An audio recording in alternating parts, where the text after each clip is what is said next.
緊急事態発生です。突然、シートベルトが引き出せなくなりました。ロックがかかったままになってしまって全く引き出せません。このままでは乗れませんので急いで修理してみます。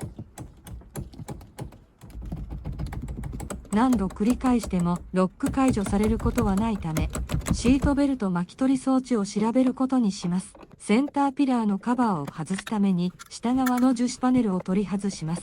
ネジ2本を緩めます。センターピラーカバーの上側を外します。車体側の金属ピンにカバー側の樹脂突起が刺さっています。斜め下側方向に引き抜きます。非常に破損しやすいので慎重な作業が必要です。シートベルトを固定しているボルトを取り外します。樹脂カバーがあるので爪を折らないように注意します。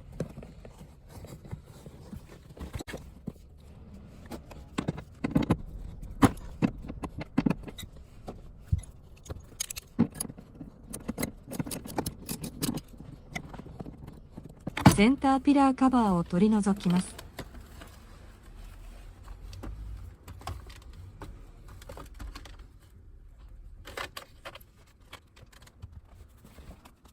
シートベルトを中に入れてロックが解除されないか試しましたがダメでした。シートベルト巻き取り装置の固定ボルトを取り外します。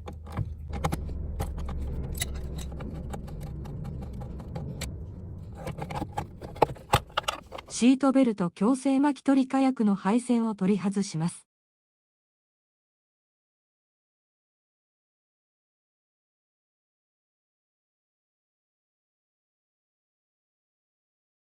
これがシートベルト巻き取り装置です。本当は分解修理してはいけません。しかし新品部品は非常に高額ですので修理してみます。火薬の棒がついている側には巻き取りスプリングが入っています。反対側にはロック機構が入っています。今回は巻き取り機能には異常はなく、ロック機能に問題があるため、こちら側のカバーを外していきます。金属の玉がある部分は、急減速時や車体が水平でない時にシートベルトをロックする機構です。この機構には問題はありませんでした。円盤の部品が固着して動いていません。正常な場合には、この部品が回転してロック解除します。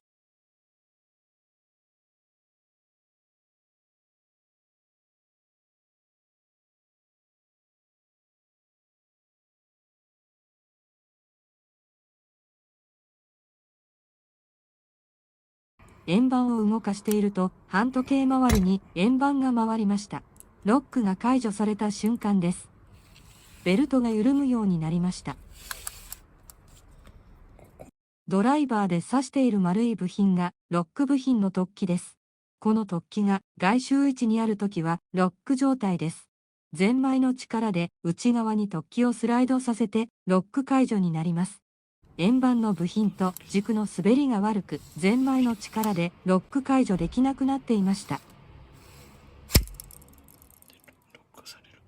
円盤の部品を外すために軸の特殊ネジを外します。三角の特殊ネジですが、精密マイナスドライバーで外せます。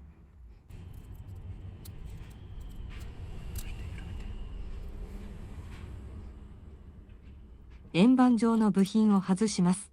固着していてかなり硬いです。破損させないように慎重にマイナスドライバーでずらしていきました。ボールのロック部品が邪魔なのでテープで固定して無効化しておきます。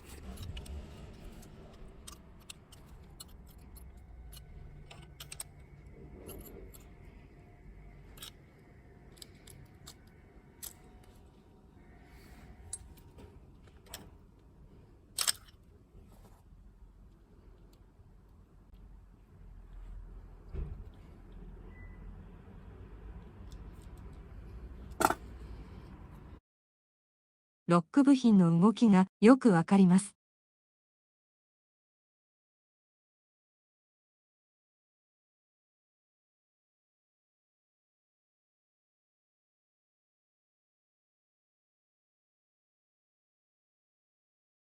円盤の部品の穴に入る金属軸が腐食して膨張したことにより、円盤が回転しにくくなっていました。紙やすりで研磨しました。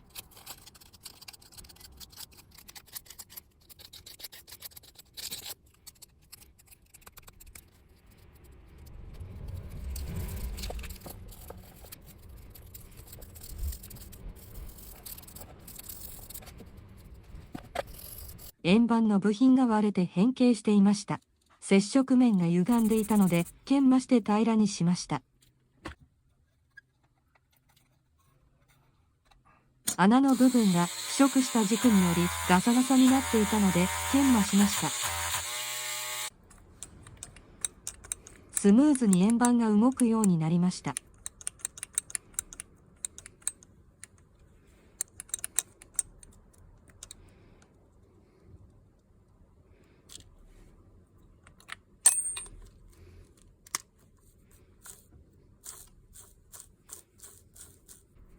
研磨した金属の錆予防と潤滑のためにシリコングリースを薄く塗りました。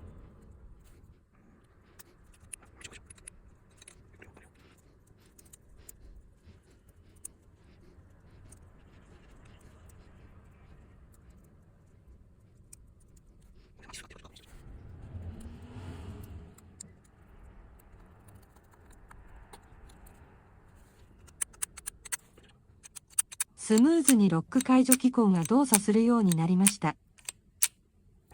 あとは元に戻していく作業になります。しかし、センターピラーパネルを戻すのが大難関でした。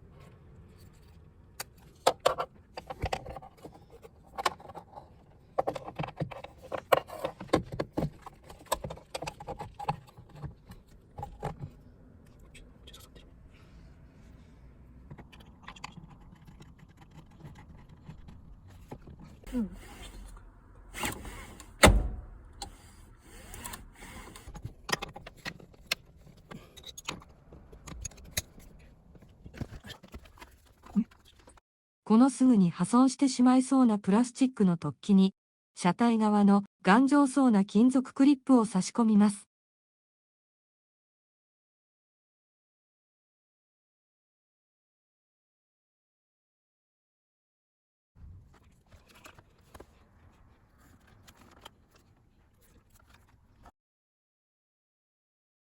そしてシートベルトの高さを調整する機構の穴にも、車体側の金属軸と可動金属ピンを差し込まなければなりません。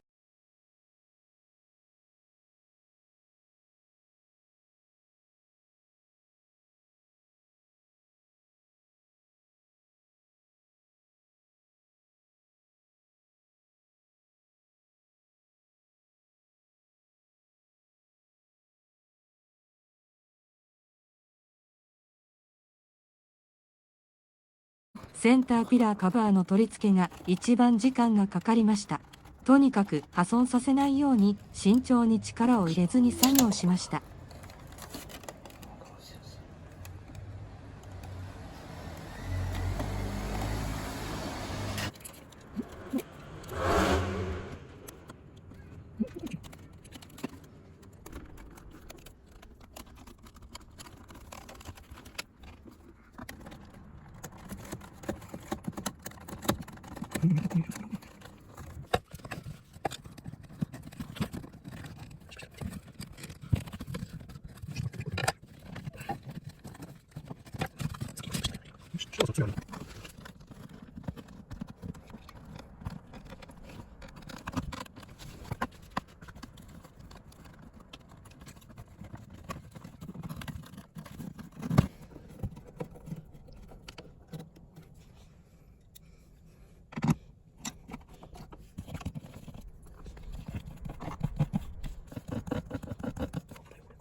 シートベルト高さ調整の部分にうまく部品を組み合わせるのが大変でした。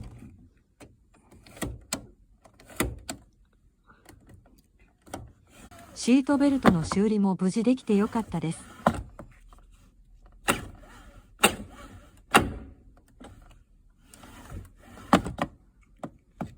このビデオが修理の参考になれば嬉しいです。